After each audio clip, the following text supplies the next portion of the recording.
It is my opinion that you do not really understand the concept of banking. All the banks are broke. Bank Santander, Deutsche Bank, Royal Bank of Scotland, they're all broke. And why are they broke? It isn't an act of God. It isn't some sort of tsunami.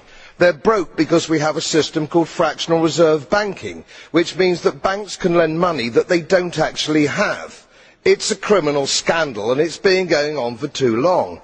To add to that problem, you have moral hazard, a very significant moral hazard from the political sphere. And most of the problem starts in politics and central banks, which are part of the same political system.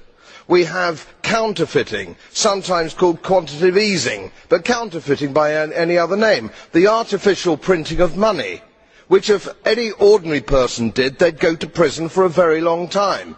And yet governments and central banks do it all the time. Central banks repress the amount of interest that rates are, so we don't have the real cost of money. And yet we blame the real retail banks for manipulating LIBOR. The sheer effrontery of this is quite astonishing. It's central banks that manipulate interest rates, Commissioner. And plus, underneath all this, we talk loosely, in a rather cavalier fashion, do we not, about deposit guarantees. So when banks go broke through their own incompetence and chicanery, the taxpayer picks up the tab. It's theft from the taxpayer.